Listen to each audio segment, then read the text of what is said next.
Hello, this is Leslie Lee, and welcome to Simply Tarot, where I give intuitive advice to empower your life. This is a reading for the Earth signs for the week of December 4th through the 10th. This is a general reading, so not everything will apply to everyone. I do encourage you to look at your moon and your rising sign videos for this week for better clarity. Also, I will have the timestamps in the description area below for your convenience. And today we're going to start with Virgo. Virgo, you have the Seven of Wands and the Oracle card Clean It Up. It looks like you're in the middle of getting rid of some things and possibly some people. I do feel like you're pushing away some things, you're getting rid of it, you're cleaning it up, you're getting it out of your life, especially if it's something that is holding you back or keeping you from progressing. You have a path laid out for you. You have your vision of where you're going in life, and whatever's holding you back, whoever is holding you back, whatever this energy is, you're done with it. You're ready to get rid of it, get it out of your life, get it off of your ankles holding you back, get it off of your shoulders holding you down. Like, you're ready to move on without it. And like I said, this can be in relationships, this can be with people, and it can be with yourself as well, or whatever is most prominent to you this week. When it comes to yourself, you're tired of doing the same thing. You're tired of going through the same cycles. You're tired of reliving the same moments and being dissatisfied and being let down and being angry. Like, you're tired of it. So this is a week for you to let that go. And I know it's difficult to do. It's easy to say, but difficult to do. But it requires you to put up your blocks. Yes, you're going to be like the Seven of Wands, and you're going to put that up and keep people from coming into your space, coming into your heart, coming into your life, and messing things up for you. Like, this is it. You're done with it. It's time to clean it up, get rid of it, and push it aside, definitely. It can be in regards to something you're inspired about, something you're passionate about or once were passionate about. You were going for it, you were fired up about it, but something changed where you're like, okay, this isn't the path I wanted to take. This isn't what I envisioned. And when you come to that realization, you're going to want to get rid of it. And I do feel for most of you, it is in regards to a relationship.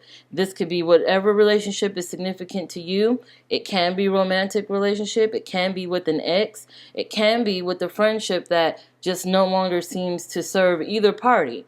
So it's time. It's time to kind of get that out of the way so you can move on, so you can get back on your path. And there's no more hesitancy, because that card represents hesitancy.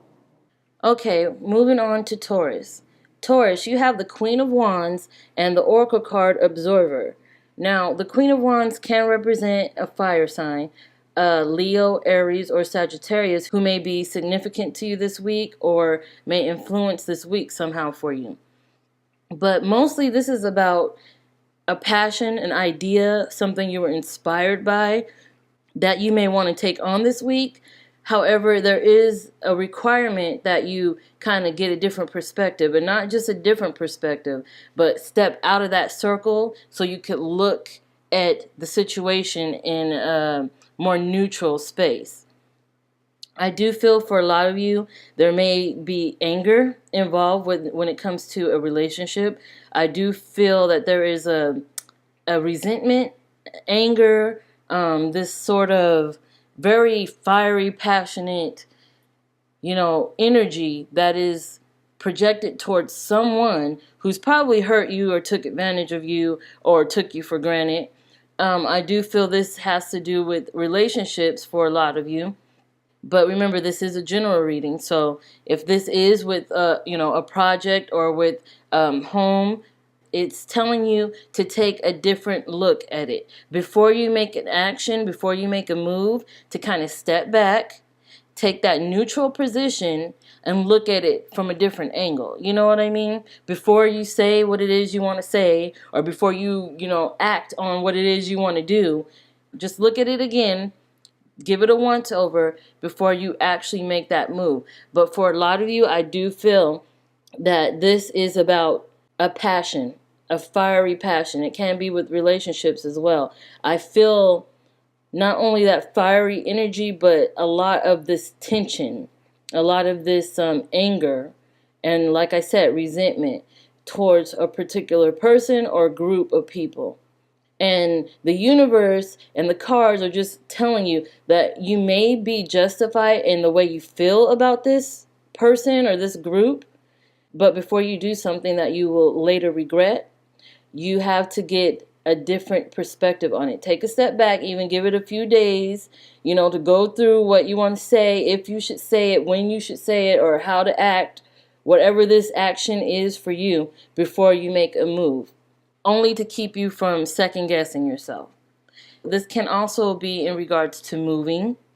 You may have a sense of trying to get out of this place that you're in, and you just so passionate about moving forward into a new environment because what you're leaving behind is that fiery negative anger and resentment, the jealousy, the hatred, that sort of energy. That's what you're trying to leave behind. And wands do represent a move, a relocation, travel, trip, vacation, that sort of thing. So for some of you, it can be that as well. You're just wanting to get away, So whatever this is for you, just make sure before you make snap decisions, before you just go off and spontaneously act or react, just take a moment, take a step back, give it a few days, give it a good think, a good once over, and then make your move, definitely. Okay, moving on to Capricorn. Capricorn, you have 7 of Pentacles and the Oracle card Tick-Tock. Now, for you, this looks like you are in the midst of receiving something that you've been waiting for, something that you've been actually working for, or even, manifesting, something that you put your time and effort into, and now you're finally seeing returns on that. Whatever you've been investing in, you can expect to get something out of it this week, definitely. And you could thank divine timing for that, because you were asked to possibly wait for the right time, for the right moment, before what it is you're wanting and wishing for comes in. And this can be that week for you.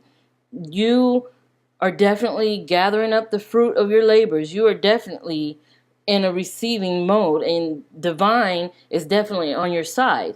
Now, divine could be anything you are comfortable with. Divine as in God, as in time, as in the universe. I just say the universe to be neutral, but it's definitely on your side. It's definitely orchestrated some things. So whatever you're receiving this week was meant to be for this week specifically. There is something at play here for you to be at the right place at the right time with the right people, saying the right things, receiving the right care, that sort of thing. This can even relate to the home and also to finances, business, work, self-employment, that sort of thing. You may be receiving something you've been waiting for. You may be receiving something you've been working for. You might even receive something as a surprise to you, but it was something you needed for a while. So definitely keep your eyes out for that, and keep your heart open as well, because not all things you receive will be physical. So thank you for watching. Thank you for your likes, for your comments. I love connecting with you guys. Thank you for subscribing, definitely. And if you haven't subscribed, consider doing so, because I will have more of these videos up in the future. I wouldn't want you to miss anything. Also, thanks for sharing. Thanks for connecting. Everything you do, I am so grateful for you. Thank you.